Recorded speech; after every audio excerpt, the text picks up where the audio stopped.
গীতা এডুকারে আপনাদের স্বাগতম।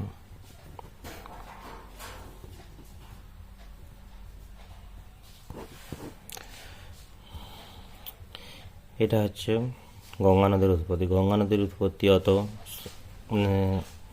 সাদাসিধা না।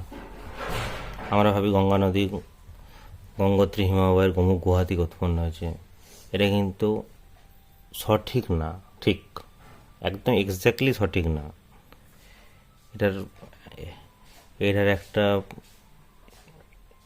মানে কি বলবো, খুব জটিল একটা মাকড়সার জালের মতো সব অনেক উপনদী মিলিত হয়ে গঙ্গা নদীর উৎপত্তি হয়েছে। আর এই যেখানে গঙ্গা নদীর উৎপত্তি হয়েছে এইটাকে পঞ্চপ্রয়াগ বলা হয়। এখানে আপনারা ম্যাপে দেখতে পাচ্ছেন, এটা একটা ভারতের ম্যাপ। এই বরাবর কুমায়ুন হিমালয়,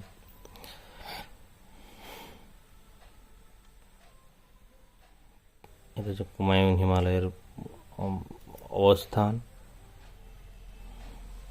এখানে আমরা যখন হিমালয়াস পড়াবো তখন আপনাদেরকে বোঝাবো যে ট্রান্স হিমালয় কোনটা, গেটার হিমালয় কোনটা, লেজার হিমালয় কোনটা, শিওয়ালিক হিমালয়।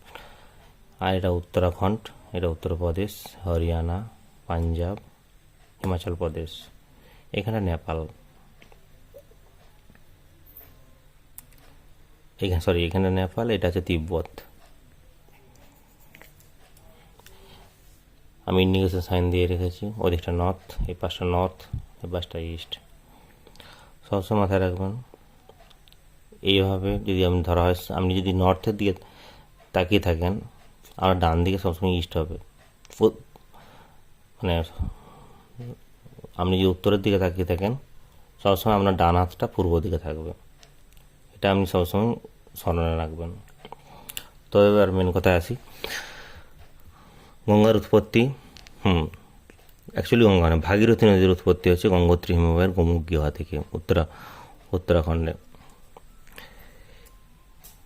ভাগীরথী নদীর উৎপন্ন হয়েছে। তারপর এ পাশে আরেকটা নদী উৎপন্ন হয়েছে, সেটা হচ্ছে অলকানন্দা আর ধৌলিগঙ্গা। আমাদের ডিস্ট্রিক্ট জানার দরকার নেই, এগুলো অ্যাকচুয়ালি এভাবে পড়ে: বিষ্ণুপ্রয়াগ কি, নন্দপ্রয়াগ কি, কর্ণপ্রয়াগ কি, রুদ্রপ্রয়াগ কি, দেবপ্রয়াগ কি, এটাই পড়ে অ্যাকচুয়ালি।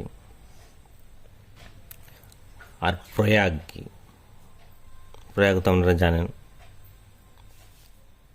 এলাহাবাদের নামকরণ চেঞ্জ করে প্রয়াগ রাখা হয়েছে, কারণ সেখানে গঙ্গা যমুনা নদীর মিলনস্থল, তো সেটাকে প্রয়াগ বলা হচ্ছে। অলকানন্দা ও ধৌলিগঙ্গা, এটা হচ্ছে ধৌলিগঙ্গা, এই দুটোর মিলিত রূপ হচ্ছে, এটার ফার্স্ট মিলিত স্তর, সেটাকে বলা হচ্ছে বিষ্ণু। আপনারা সবসময় মাথায় রাখবেন, বিষ্ণু, ভগবান বিষ্ণু সবার উপরে, সেটা ফার্স্ট। অলকানন্দা আর কি বললাম, অলকানন্দা আর ধৌলিগঙ্গা, এই দুটোর মিলিত স্থান হচ্ছে বিষ্ণুপ্রয়াগ। দিয়ে নদীটার নাম হচ্ছে অ্যাকচুয়ালি অলকানন্দাই নাম থাকবে। অলকানন্দার মেন নদী, আর এগুলো হচ্ছে অলকানন্দার উপনদী, ধৌলিগঙ্গা। তারপর হচ্ছে আপনার মন্দাকিনী, মন্দাকিনী দুটো খুব ভালো করে মনে রাখবেন। 2 নম্বরে এসছে নন্দাকিনী।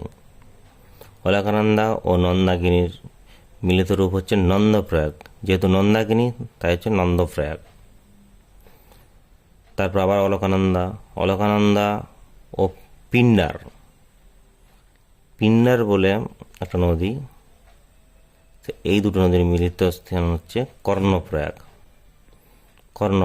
তারপর আবার অলকানন্দা এইখানে আছে নন্দাকিনী, পিন্ডার, আর হচ্ছে ধৌলিগঙ্গা, নন্দাকিনী, পিন্ডার, এগুলো হচ্ছে অলকানন্দার বাম তীরের উপনদী।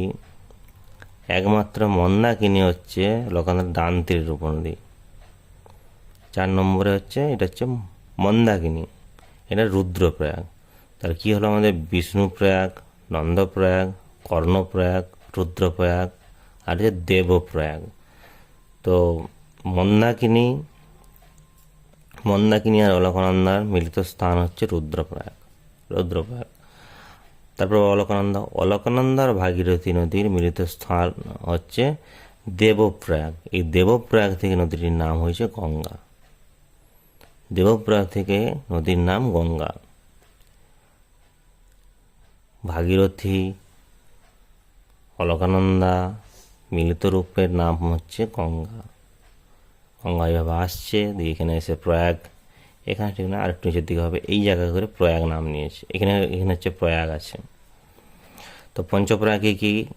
বিষ্ণুপ্রয়াগ, বিষ্ণু, নন্দ, কর্ণ, মন্দাকিনী এসে কি হচ্ছে রুদ্র, মন্দ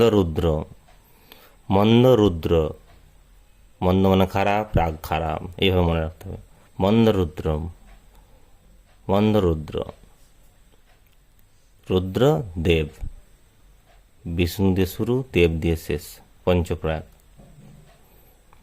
থ্যাংক ইউ। আমাদের চ্যানেলটিকে সাবস্ক্রাইব করুন।